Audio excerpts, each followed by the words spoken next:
thanks everyone for coming tonight for the final talk in this spring's talk seminar series for the Beyond Inhabitation Lab. I think we really have a really great show tonight.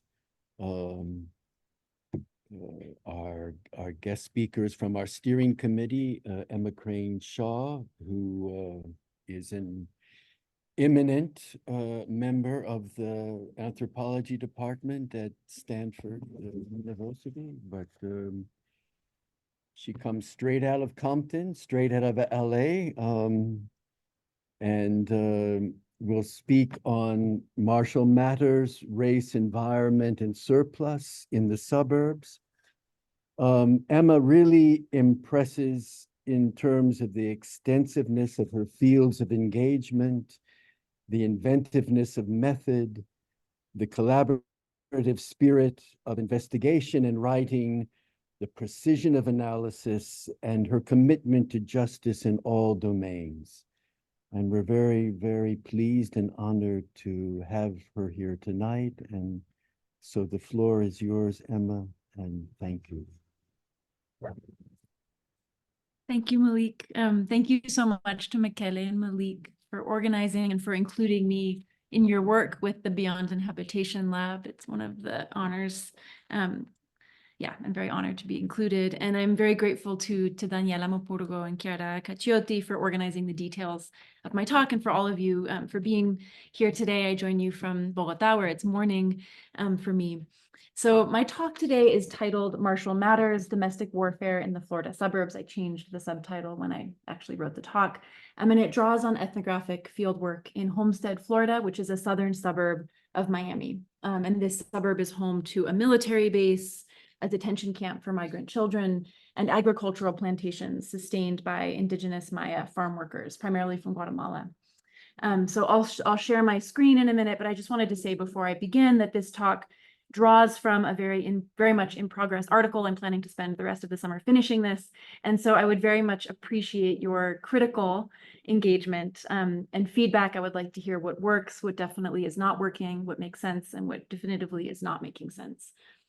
So I'll begin with a vignette and then move quickly. It's a short talk. The vignette introduces the talk's central problem, and then I'll move through 3 sections that are organized around ethnographic material. And I've kept it short today so that we have time for discussion. So, on a bright morning in May of 2019, I stood outside the chapel on the Homestead military base with 2 soldiers' wives and their children. We are squinting up at the sky, trying not to look directly into the sun, waiting for an F-16 fighter jet to land on the military base runway. As the plane comes in, T, a excited 7-year-old boy, clutches his mother's hand and yells in joy. The jet we watched and heard that morning is an F-16C Fighting Falcon, manufactured by Lockheed Martin in Greenville, South Carolina. The F-16 is the most common fighter jet in the world, a versatile, supersonic, and relatively cheap killing machine, equipped with both guns and missiles, and used for both air combat and bombing campaigns. So this is the sound of an F-16 landing at the Homestead Air Reserve Base. And let me know if you can't hear it. I think you should be able to.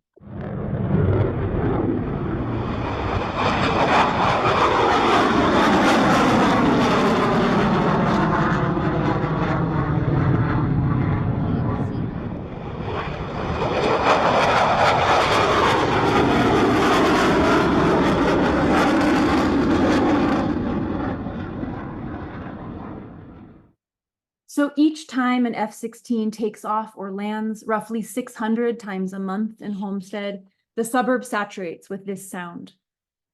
Next to the military base runway and just over the fence from where we stood that bright May morning is a detention camp, known officially as the Homestead Temporary Shelter for Unaccompanied Migrant Children. Almost every word in this official name is a misnomer. It was neither a shelter in any conventional sense of the word, nor was it temporary, and many of the children detained at the camp were forcibly rendered unaccompanied at the US-Mexico border by US Border Patrol. While the camp was in operation between 2015 and 2019, the noise of the fighter jets rippled through the plastic tents and flimsy trailers of the camp, roughly 20 times a day. And children who were detained complained about the noise. So my talk today departs from this scene, the fighter jet above the detention camp, the ecstasy of one child and the fear of another, to think about the environments that war machines make. I focus on sound today as both a slippery ethnographic object and a site for political mobilization. So engagement with sound invites us to think about not just the ethnographic gaze, but also the ethnographic ear. As Marina Peterson writes, attuning to noise means attuning to the atmospheric and to the permeable skin of human bodies and of homes. Attention to noise also means, in this context, attention to the spatial. And today I take up the noise of the fighter jets as they are implicated in spatial politics. So that is the question of what a suburb is and what a suburb is planned for. I hope to offer you what Stephen Feld, who's an ethnomusicologist, calls an acoustomology of the suburb. And that is, he defines acoustomology as a study of sonic ways of knowing and being in the world. And I hope that this acoustomology of a war machine can illuminate how the environmental surplus of war can be repurposed for the maintenance of militarized and carceral violence.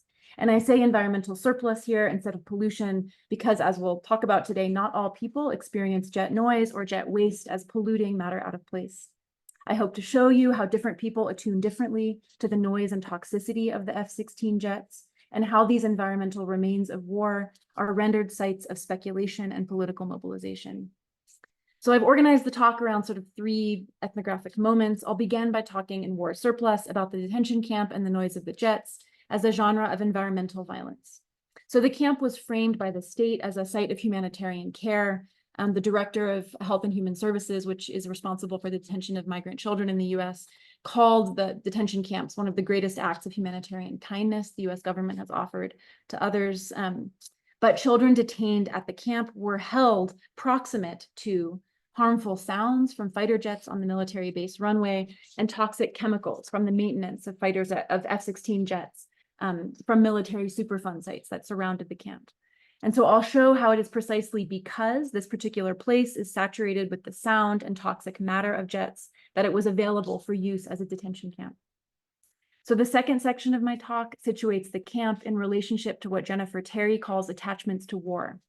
So we often, or at least in my field in environmental studies, we're often primed to think about exposure to environmental harm as something that's unifying, as something that produces solidarities across race and class and place. I will instead show how fighter jet noise and hazard were unexpectedly leveraged by pro-military citizens to protect the base. So mobilization around the environment we'll see here is not necessarily emancipatory. And I'll conclude in section 3 with a discussion of the campaign led by migrant organizers to shut down the camp. And I'll show how community organizers related differently to jet noise and how they mobilized an argument about the camp as a site of racist environmental violence against primarily Indigenous children. So very broadly, I hope that thinking about the sounds of the jets can offer us one small way of understanding how processes of tremendous violence, in this case, militarism, war, and confinement, are enacted and operate in plain sight in the name of the security and safety of some people, and how these processes are always spatial and environmental. So part 1, war surplus. So I draw on 2 years of ethnographic and collaborative research in Homestead, a southern suburb of Miami, which is shown here with some handy labels, and this image fittingly is from the US Air Force. So Homestead is known for this military base center here in this image, which is home to combat units of US Southern Command, the Department of Defense Command responsible for all US military action and military aid in Latin America and the Caribbean. So from here, soldiers wage the war on drugs across the hemisphere and administer the war on terror detention camp at Guantanamo Bay. So this suburb, which is, it's a humble suburb, is what Kathy Lutz calls a home front of US empire, a node for the circulation of soldiers, of weapons, and of military expertise across the hemisphere. Homestead, like many suburbs, is also produced by the racialized dispossessions and displacements of war. It is a migrant suburb, a place of precarious refuge for migrants from Guatemala, El Salvador, Mexico, Cuba, and Haiti. And migrant labor sustains, and I've written about this elsewhere, and I'm happy to talk more about it, but migrant labor sustains a booming plant nursery economy. And so all of the fields that you see here sort of surrounding the suburban military base are ornamental plants. And the plants are not the only migrant industry. So next to the military base is a detention camp for migrant children, which during my field work between 2016 and 2019 held up to 3,000 children ages 12 to 17 and charged $750 per child per day. And this was the largest of 3 detention camps for migrant kids in the US, and it was the only for-profit facility at that time. Oops. So this is an image of the detention camp by Princesa Gamino, a migrant youth artist in Homestead who works with Seeds of Resistance, a migrant youth organization. And thousands of children were detained in the camp, and they slept in crumbling military barracks, which you can see here in the background of Princesa's painting. They played soccer on a dusty field next to the military base runway, and they received schooling or something like schooling and medical care in trailers and big white tents. Most children detained in Homestead were Indigenous Maya children from Guatemala, the others primarily from Honduras and El Salvador. So this video, which was taken by Christine Kane, huge thanks for allowing me to use it, was taken during a period when the camp was closed. So you can see the outlines of where the big tents were on the grass, and visible behind them is the military base tarmac and runway, and the military base itself. The camp in Homestead sits on land that was once part of the military base. In 1992, as some of you might remember, Hurricane Andrew decimated South Florida and this base. And in the wake of the hurricane, 2/3 of what was then the military base was designated surplus and given away to civilian agencies. So a 40-acre parcel, which you can see here in the foreground with these 4 big buildings, was gifted to the Department of Labor, a civilian organization. And in 2015, during the Obama administration, this parcel was transformed into a detention camp for children. So the camp in Homestead is surrounded by land saturated with the environmental surplus of war, with jet fuel, exploded munitions, and the corrosive chemicals used in the maintenance of fighter jets. These contaminated sites are now Superfund sites, and their remediation is monitored by the Environmental Protection Agency, or the EPA. So the porousness, and the camp was also porous and permeable, even though, of course, this parcel has been sectioned off. And environmental engineers who we've worked with speculate that during floods and tropical storms, groundwater could rise and swell from Superfund sites surrounding the camp into the camp. Dust could blow, poisonous dust from these Superfund sites could blow through the chain link fence surrounding the camp. And the sounds of fighter jets that come and go from this runway and tarmac that you can see in the back rattle the windows of the dormitories. So the camp was surrounded by the material debris of war and saturated with the sounds of war. So this is a Superfund site, one of many Superfund sites that surround. This is called Building 745. It's on Superfund site 26. And as you can see here, Superfund hotspots don't look like much, not really dramatic. We have the crumbling buildings overgrown with grass.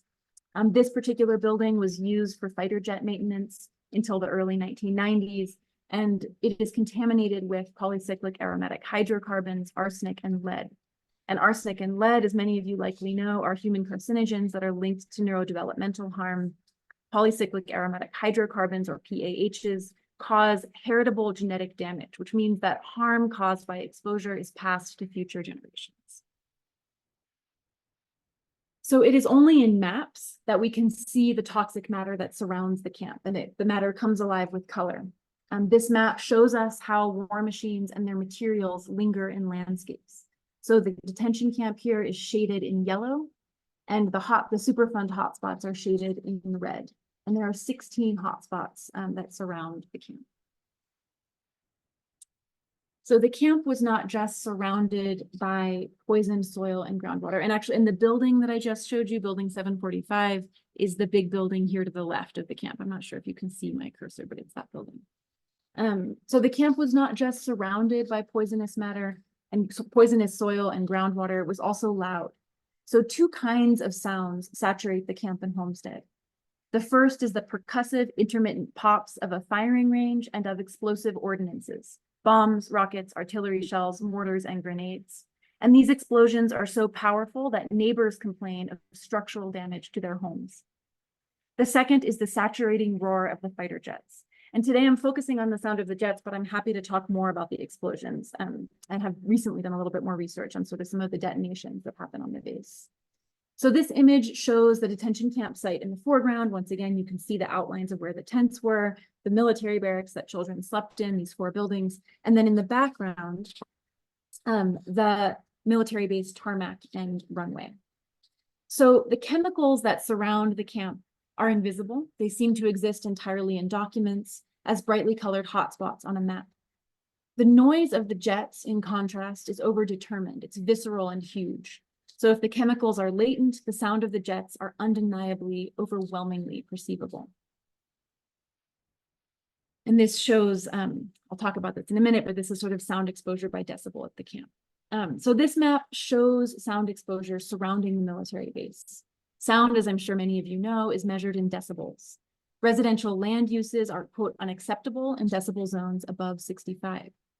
Miami-Dade County land use ordinances also prohibit, quote, schools, hospitals, barracks, and apartment buildings in zones of more than 65 decibels. But as we see on this map, which is an Air Force map with a terrible little camp image superimposed, the detention camp where children lived, studied, played, and slept is in the 65 to 69 decibel zone. And I note here that the decibel system is logarithmic, which means that a difference of 3 decibels represents a doubling of sound energy. So like exposure to the chemical debris of war, chronic noise exposure is associated with neurodevelopmental harm in children.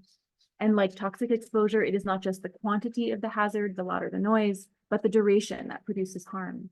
So sounds above 65 decibels impact children's cognition, including capacities for language acquisition and memory. Most studies of environmental racism focus on particulate contamination, a kind of pollution that lingers measurably in groundwater, in air, and in soil. So sound, in contrast, is ephemeral, it's thunderous, and it leaves no stable environmental trace. And here we have the 2 different kinds of hazard that I've talked about, Superfund contamination, sound exposure, sort of simplified and put next to each other in infographics. So paradoxically, it was precisely because this land was proximate to poison and to noise that it was available for the detention of migrant children. So here the noise and pollution of the fighter jets are productively repurposed for a detention camp, which becomes a site of confinement primarily for Indigenous migrant children. So this is a recognizable and even familiar story of race making through exposure to environmental harm. So here, detained children, are most likely exposed to the sonic and toxic debris of war. But stories of environmental racism are incomplete unless we consider the systems that organize these kinds of exposures. So the next section, the second section, turns to commitments to the military base and to the project of American war making more broadly. So part 2, planning for war. It is again very early in the morning, this time on a golf course a few miles from the military base in Homestead. I am at a fundraiser for a local special operations unit, Special Operations Command South, which deploys to the very same places the detained children flee: Guatemala, Honduras, Colombia, Haiti, El Salvador. A local pastor begins the day with a prayer. A moment later, an F-16 roars overhead from the base, and Diane, a white woman volunteer, turns to me and says, "That is the sound of freedom." And this moment of identification, the sound of the jets as a sound of freedom, I think illuminates some of the ways in which militarism is a sensory project, one that's lived and embodied by the people who are engaged in sustaining it. So here again is an image of Homestead from above. So this section draws on field work with an organization that I call the Citizens Committee for the Armed Forces, or the CCAF. The CCAF is made up of patriotic civilians and ex-combatants, both veterans of the US military and former paramilitary fighters from US wars in Cuba, Vietnam, Panama, El Salvador, and Iraq. The CCAF is dedicated to supporting the military base in Homestead and the military project more broadly. And today I'll talk a little bit about their efforts to protect the military base from ever-growing Miami, which is constantly encroaching outward, like many cities do, and talk about how this is another example of how the environmental surplus of war is productively repurposed as a site of militarized speculation. And you can see in this image the suburbs that are sort of inching towards the military base, the Miami suburbs. So the fighter jets came to play a central role in local spatial politics when the CCAF used the noise of the jets to protect the base from urban encroachment. So this photograph shows the base surrounded by plant nurseries and the southern edge of sprawling Miami. In 2017, a local landowner petitioned to move the Miami-Dade County urban development boundary, and moving the boundary would allow for residential and commercial development closer to the military base. CCAF members mobilized and flooded zoning meetings wearing T-shirts emblazoned with F-16s, with an image of F-16s flying over fields of palms, similar to this, which is the official city logo of Homestead. So you have here the fighter jet, which is an F-16, the sun, the palm trees, and then the agricultural, sort of the farm worker and the tractor and the fields. So CCAF members argued in these meetings that suburban encroachment from Miami towards Homestead threatened the future of the base by bringing homes into the F-16 noise zone. And we saw the noise zone in the previous image, the decibel map. So noise complaints, they argued, would make the base ineligible to receive the F-35 jet, which is the next generation of fighter jet, and which also is 4 times louder than the F-16. So Jay, a white CCAF, a white woman in her 50s who's a member of CCAF, explains to me, quote, what happens with encroachment, suburban encroachment? People come, they settle, and they start complaining of the noise, the smell. I live in a neighborhood where jet fuel is constantly putting my patio dirty or my patio furniture dirty. I can't complain. I bought here, and I know what that is. But to me, I say freedom, unquote. So here, Jay describes jet noise as a sensory experience of freedom. In her advocacy for the base, she asserts her willingness to live with and embody the sound and debris of war. The jets for Jay and many others do not produce complaint, but instead nurture what Jenny Terry calls attachments to war. And this was one of many times in my fieldwork that I was invited to attune to the sounds and matter of war as an experience not of fear or of nuisance or of hesitation, but of power, freedom, and safety.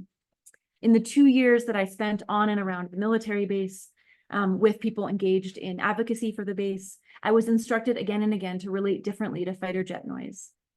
So on a golf course, as we opened this section, in a military base office, drinking tea by a pool, buying Mary Kay from a soldier's wife at Denny's, when the jets roared overhead, which they do often in Homestead, my reflexive flinch was gently corrected, and I was invited to find exhilaration and even joy in the sound of the jets. So these emails are part of a FOIA discovery process that our research coalition filed. I'm happy to talk more about that later. And it gives us a sense of kind of how people on the military base relate to jet noise. So someone, an anonymous person, has written in here complaining about noise, and they write, well, all I can tell you is they fly so low you can't hear yourself on the telephone, and the children get frightened, and the dogs are barking from the loud noise, and the cats run underneath the deck, and they don't come out for a couple of hours. And you can see here that the military base representative from the Air Force responds, my dogs bark as well occasionally as my house is in their flight path, but I'm used to the noise and I actually like hearing them. I guess that's why I'm in the Air Force. And so this gives us a sense of sort of how jet noise is thought about and understood on the base. So in Homestead, this sympathetic attunement to the sounds of war is alchemized into a spatial order. So the CCAF, the group of citizens defending the base, successfully defeated the proposal to build closer to the military base, sustaining both present and future capacities for the world-ending violence of the jets. So what does this tell us? There is at times an assumption that shared exposures to hazard generate political mobilization and produce solidarities across race and class. But the ways that the CCAF leveraged the hazardous sonic surplus of war to defend the base in Homestead invites us to ask what kind of political mobilization environmental hazard produces and solidarity with who. So here the noise and debris of war is repurposed to protect the military base and to protect the futurity of the base. And crucially, the successful fight to prevent urban encroachment did not only sustain the military base by keeping the base open and protecting land around the base from urban encroachment and from development, these activists prevented the real estate speculation that fans out around Miami. So in foreclosing one kind of financialized speculation, they enabled another. The detention camp was ostensibly temporary and on land zoned as institutional, not residential.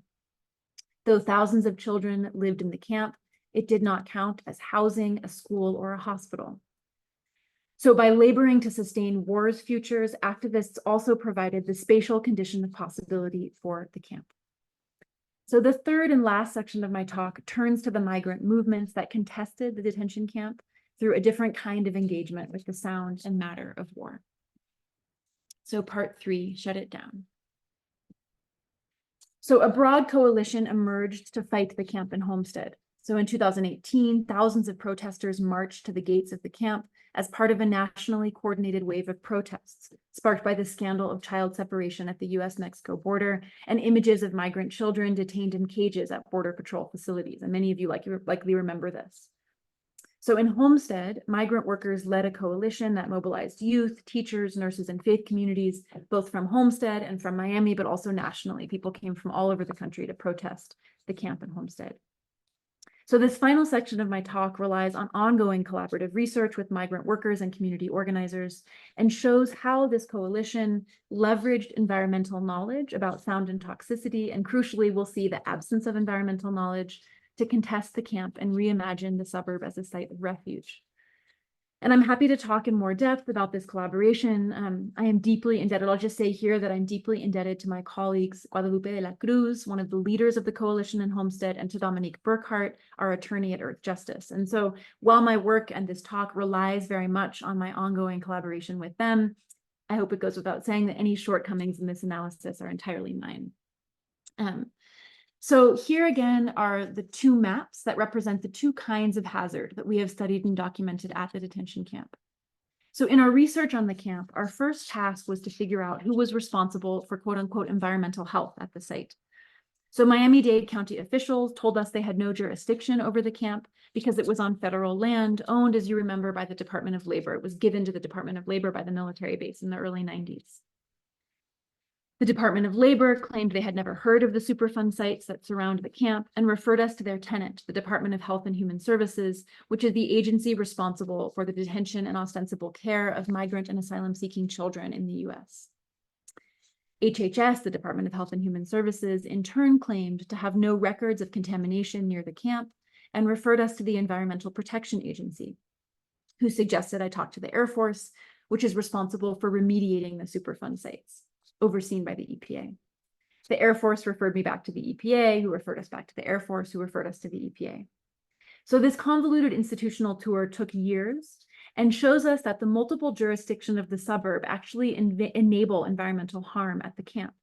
And this research was only possible through working closely with organizers and with lawyers, including together filing a series of Freedom of Information Act, or FOIA requests, a process that I'm happy to talk more about in the Q&A.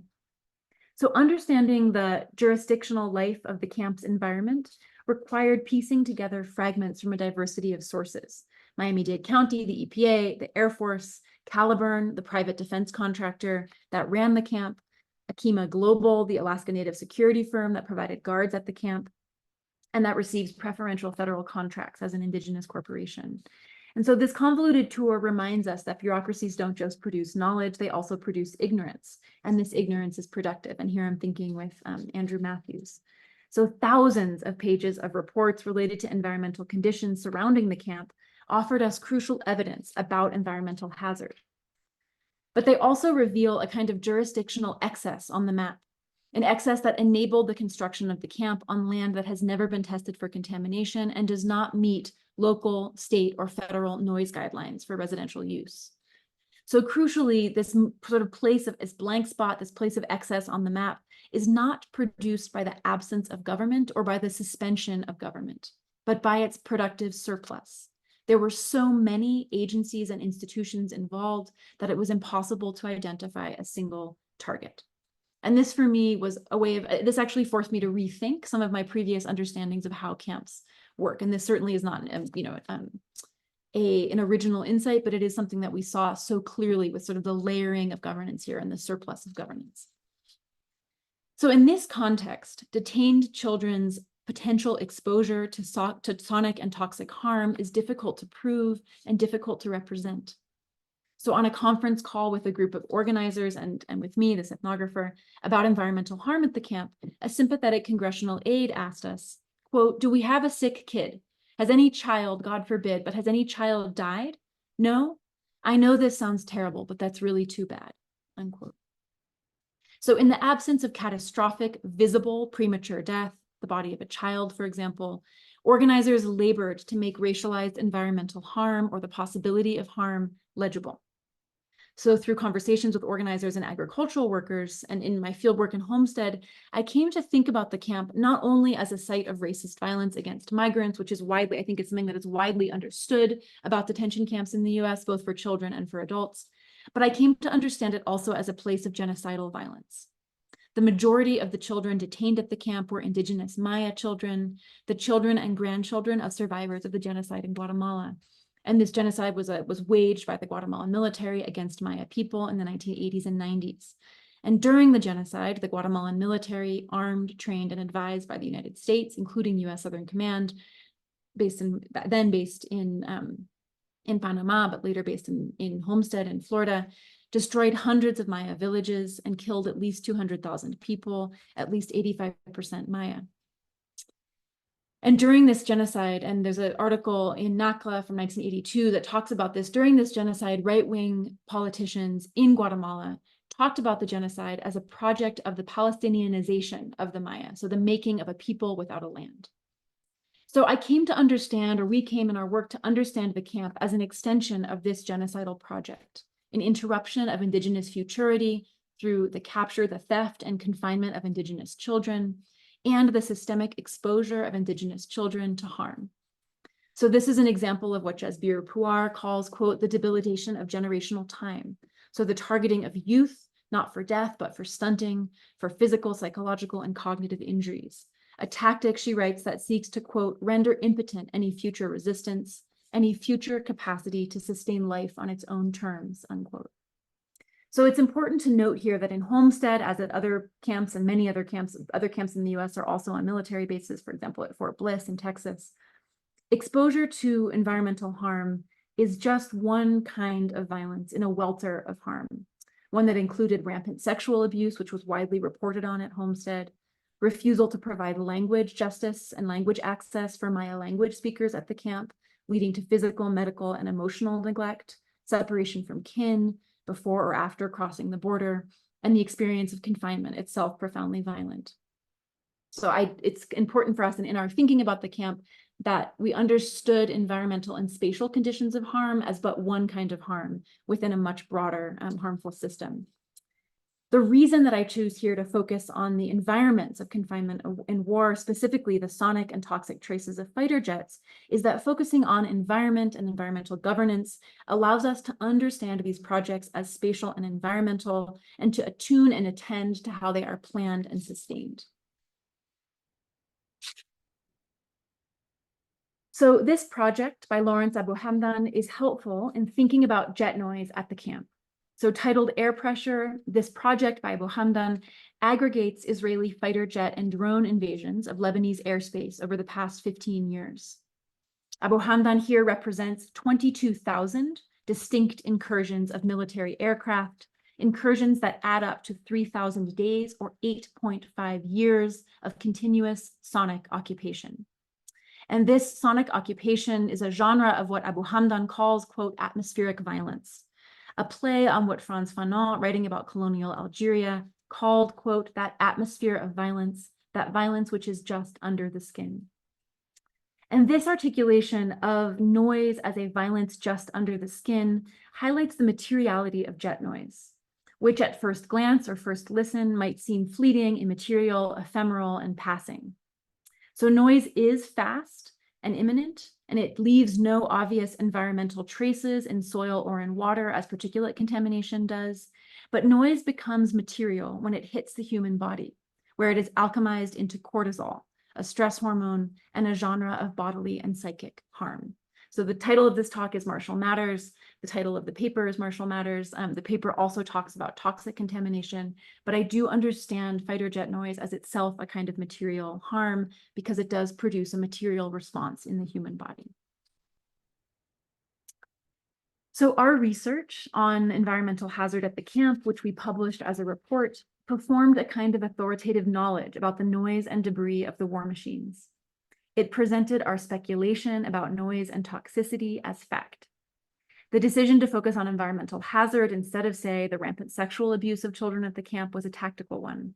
The camp was a spatial project enabled by environmental governance, and so could be undermined, we believed, through these same logics. And I'm happy to share the report and also talk more about the collaborative process that led, sort of the process organized around the framework of research justice that led to this report.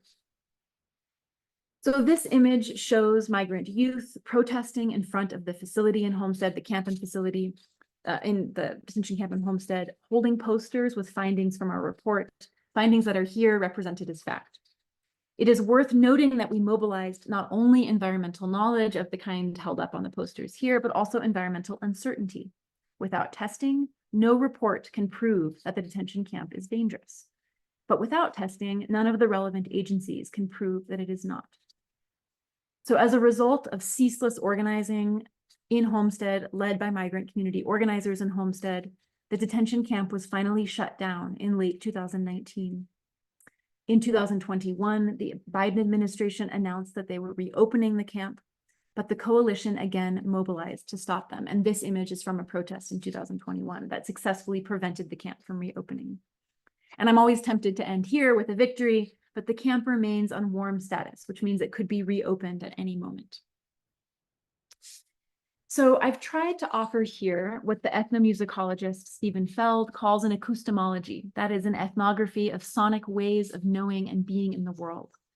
But if most acoustomologies ask us to attune to nuanced sound and complex atmosphere, to drums, the patter of rain on leaves, or voices layered with a faint song on the radio, some examples from Stephen Feld's work, this work asks you instead to turn your ethnographic ear to the war machines, to sound that is obliteratingly loud and singular, to a noise so total that it breaks the microphone and often evades capture. And I've spent a lot of time trying to record the jets, both with sound equipment, and it actually is very difficult to capture this sound without it being sort of overwhelming or staticky. So I'll conclude with sort of 3 observations and questions that I hope this acoustomology of the war machine offers us. So first, I've shown how the environmental surplus of war is paradoxically repurposed for continuous militarized use. So how land surrounded and saturated with the toxic and sonic matters of war is profitably repurposed as a camp for migrant children. So here the noise and hazard of the jets are leveraged to prevent suburban sprawl and sustain the military base. Nefertiti Tadiar writes that in contemporary imperialism, quote, all kinds of waste come to be regarded as a resource and means for capital's revitalization. Wasted people, wasted lands, wasted lifetimes, unquote. So thinking with Tadiar, Homestead invites us to ask, how is the environmental waste of war, or as I have been calling it, the environmental surplus of war, rendered productive? And how does this productivity offer us analytically rich and concretely material links between inner wars waged against racialized people within the United States through policing, confinement, deportation, and exposure to injury? How does this articulate with outer wars of military imperialism? So second, we have seen here that people attune and attach differently to the noise and toxicity of the fighter jets. And these different attunements produce distinct political mobilizations. So activists mobilized the noise of the jets to make an argument about racialized harm, while pro-military civilians worked with sound to protect the military base. So that some people do not complain about but embrace the noise and grime of the military project tells us something about the durability and continuity of war making, which here we see is revitalized and renewed through its own noxious environmental surplus. And this invites us to ask, in a country where soldiering is sacred, oftentimes even on the left, as Nadia Abu al-Hajj's work illuminates, how do we cultivate a dissident attunement to martial noise and martial matter? What does attention to environment illuminate about political projects, as they are always both embodied and spatial? And how does this change how we teach about and organize against them? So third and finally, and this is an argument, a sort of broader argument of the book, attention to noise and toxic matter illuminates relationship, the ways that fighter jets create relationships between places. So listening to and following the fighter jets in Homestead, we see here that a very local fight shutting down one detention camp in a Florida suburb must be understood in relationship to other places, namely the places where the jets do their world-ending work. F-16 fighter jets are designed and built and deployed to turn cities to rubble in those places my military interlocutors call downrange, for them primarily Iraq and Afghanistan. For the confined children of Homestead and those who live around the base, the noise of the jets is simply very, very loud. But ethnographic attention to martial matters, to sound and debris, alerts us to how the suburb is organized for transnational work. This noise tells us something about where, it reminds us that these jets go elsewhere. So the suburb is organized not only to contain a detention camp that interrupts Indigenous futures, but also to sustain a military base that sends fighter jets downrange, where the jets drop bombs that extinguish entire universes. And so here, war-making capacities are incubated and reproduced in the ostensibly peaceful suburb. The suburb is planned for wars yet to come. And here I'm thinking with Hiba Bouakar. So this is an image by the Palestinian artist Bashar Khalaf titled "God Make This House Safe." So Al Jazeera described the F-16 as the, quote, workhouse of the Gaza bombing campaign.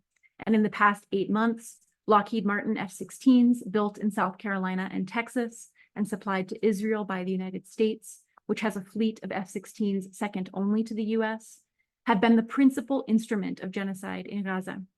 F-16s have bombed Palestinian homes, refugee camps, schools, marketplaces, hospitals, universities. We began our work at the camp in Homestead, asking quite simply how we could shut it down. But tracing the jets outward invites us to think more expansively, to ask, how do we effectively mobilize, and what are we each willing to risk in our universities, our cities, our communities, to interrupt the death-dealing project of empire? And I think at this particular moment, as all of you know, and as we have been asking together in the Inhabitation Lab for the last, Beyond Inhabitation Lab for the last 8 months, I think this explicitly means asking, what are we each willing to risk for Palestinian liberation? So not every suburb has a military base or a detention camp, thankfully, but I hope that ethnographic attention to how people attune to and mobilize the environmental surplus of war can deepen our understanding of political projects, as they are always spatial, environmental, and embodied. I hope too that this story from Homestead offers us insight into how projects of war and confinement require relentless spatial and cultural maintenance, and how then they can be strategically interrupted. Thank you.